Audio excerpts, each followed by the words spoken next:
O Messias de Duna é o livro que marca mudanças na história de alguns personagens, como a princesa Irulan, Shani e o Paul Atreides. Nesse vídeo eu vou te contar a história completa de O Messias de Duna, detalhe por detalhe, início, meio e fim. Vem comigo! Fala, Geeks! A série de livros de Duna de Frank Herbert contém no total 6 livros. Os 2 filmes de Duna adaptaram o primeiro livro, Duna. Já o terceiro filme vai adaptar Duna Messias. A saga foi terminar em 2 livros, Filhos de Duna e Hereges de Duna, na qual você verá aqui no canal. Se inscreva e ative o sininho que aqui você vai saber como Duna termina nos livros. Bora para a história! 12 anos após os eventos descritos no livro de Duna, Paul Atreides governa como imperador do universo conhecido e líder dos Fremen. Embora 61 mil milhões de pessoas tenham morrido, as visões do Paul indicam que ele está de longe de ser o pior resultado possível para a humanidade. A visão revela ao Paul o caminho dourado, um caminho complexo e perigoso para o futuro que acabaria por salvar a humanidade da paralisação e da extinção. No entanto, Paul evita se envolver com o caminho dourado, recusando sacrificar sua própria mitologia e humanidade, mantendo um controle brutal sobre a humanidade ao longo de milhares de anos. Paul enfrenta conspirações e interesses poderosos para tirar a Casa Atreides do trono, como os remanescentes da Casa Corino, as Bene Gesserit e a Guilda Espacial, que agora estão totalmente divididos com Paul e Bene Tessas. Um dos membros da guilda, Edric, usa seu poder de prever o futuro para proteger a conspiração de Paul. Nesse meio tempo, Paul recusa ter um filho com Irulan, sua esposa por título. Paul não conseguiu ter um herdeiro com a Shani, sua amante e concubina. Irulan, desesperada tanto para garantir seu lugar na Casa Atreides, quanto para preservar a linhagem para o programa de reprodução Bene Gesserit, Irulan dá secretamente contraceptivos para Shani. Paul está ciente desse fato, mas previu que o nascimento do herdeiro trará a morte da Shani e não quer perdê-la. O membro da guilda, Edric, tenta explorar o amor do Paul por seu falecido mentor, Duncan Idaho, presenteando Paul com Gola, um doppelganger criado em Tessar do Duncan Idaho, que agora é chamado de Yati. Os conspiradores esperam que a presença de Yati prejudique a capacidade de Paul de governar, forçando Paul a questionar a si mesmo e ao império que criou. A aceitação do presente de Paul enfraquece o apoio do Paul entre os Fremen, que consideram os Terras e suas ferramentas impuras. Os Bene Terras esperam que o Gola forneça informações e controle extras por meio de ordens de espionagem incorporadas em sua psique. Para complicar ainda mais a situação está a maturidade física da poderosa irmã de Paul, Aria, que se sente atraída por Duncan.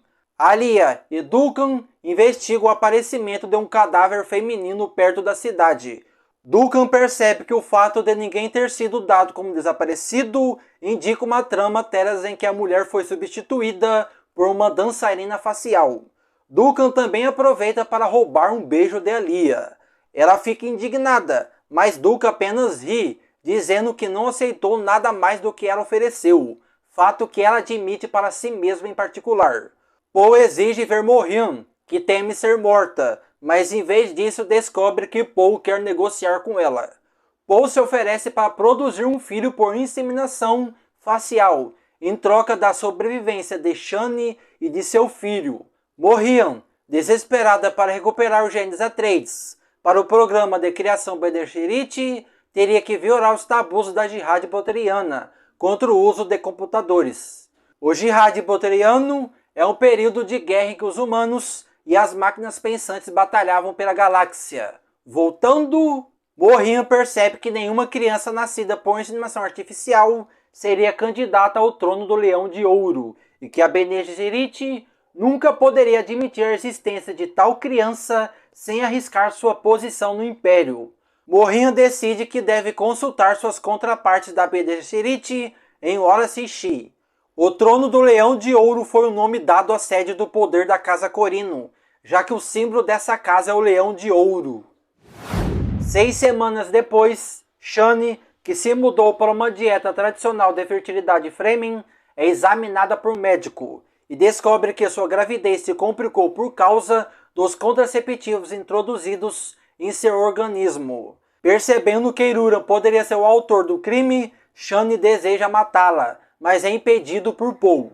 Shani questiona se é sensato que Paul continue a lutar com Duncan, e Paul responde que o Teras o tornaram melhor do que poderiam imaginar, e que pode ser possível restaurar as memórias de Iat como Duncan e Darrow.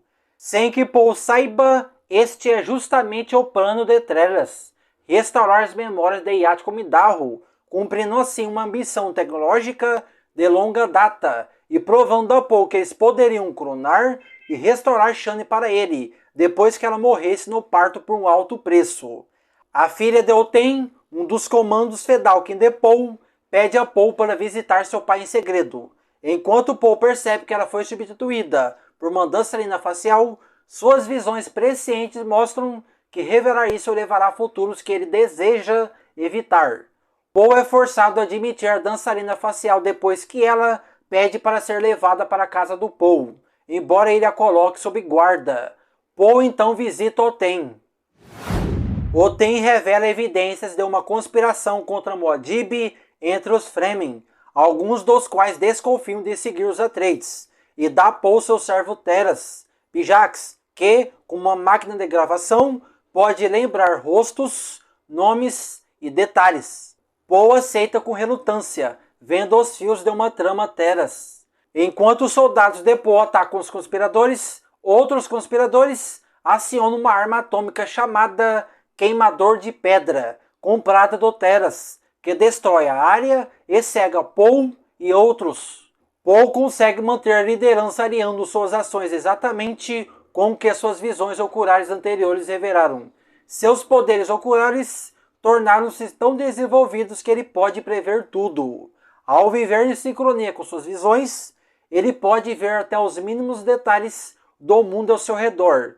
A desvantagem disso é sua capacidade de mudar qualquer parte do seu destino, desde que deseje parecer que tem visão. O desenrolar da conspiração revela que Korba, sumo sacerdote da igreja de Paul, está entre os inimigos de Paul. Enquanto Korba tenta negar isso, persuadindo os Fremen nabis de sua inocência, Paul chega para confrontá-lo diretamente, e Korba é colocado sob custódia de Stigar. Haiti interroga Bijas, mas o anão, secretamente o mestre Teras, usa a entonação sussurrante da voz para controlar o Gola, e programa Iat para oferecer a Paul uma barganha quando Shani morrer. Bijas oferece o retorno de Shani como Gola e a esperança de que Duncan Darrow poderia ser despertado novamente, em troca de Paul sacrificar seu trono e ir para o exílio. Sem conhecimento de Iat, isso também ativa uma compulsão oculta que o forçará a matar Paul dadas as circunstâncias apropriadas. Iat encontra Lia, que tomou uma overdose de especiarias na esperança de melhorar suas visões proféticas. Seu perigo provoca uma resposta emocional feroz em Duncan, e Arya percebe que Duncan ama, um fato que o Gola admite. Surgem notícias de que Shani morreu ao dar à luz 2 crianças saudáveis, Leto e Ganima, que têm acesso total a memórias ancestrais masculinas e femininas. Os gêmeos nasceram pré-nascidos devido à natureza presciente do seu pai e ao encontro de Shani com a essência da especiaria durante a gravidez. A notícia do nascimento é entregue a Paul, que previu o nascimento de Ganima, mas não recebeu nenhum aviso presciente da possível existência de Leto. Sua reação à morte de Shani desencadeia compulsões na mente de Yashi e ele tenta matar Paul.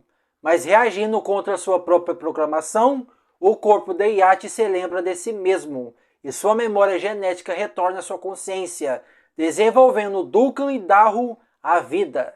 Paul não fica surpreso com isso, tendo previsto isso. À medida que Paul se aproxima de um ponto de decisão crucial no tempo, fazendo com que suas visões proféticas falhem e deixem totalmente cego, ele é lançado em um impasse mortal. Citali, disfarçado de filha de Oten, aponta uma faca para o pescoço dos filhos de Paul. Citali se oferece para reviver Shane como Gola em troca da desistência de Paul, ao mesmo tempo que revela todo o propósito por trás da presença de Yati e a restauração de suas memórias.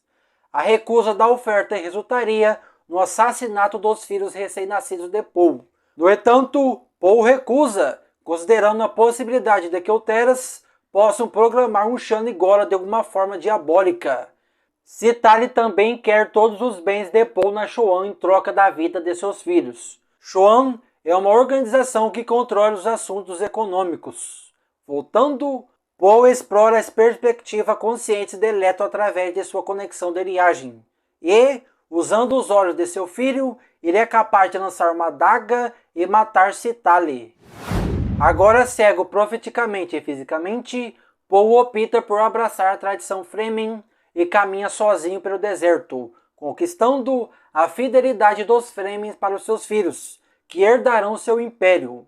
Paul deixa sua irmã Alia, ela mesma adorada pelos Fremen, e agora envolvida romanticamente com Duncan, como regente de Leto e Ganima, na qual Paul deu os nomes. Alia ordena a execução de Edric, Morrian e outros envolvidos na conspiração contra seu irmão, contrariando seu desejo de que nenhum deles fosse ferido. Alia Paul Piruran, que, em luto por Paul, renunciou sua lealdade a Bene Gesserit e prometeu dedicar sua vida como professor aos filhos de Paul. Na conclusão do romance, Duncan percebeu a ironia de que as mortes de Paul e Shane permitirão triunfar contra seus inimigos.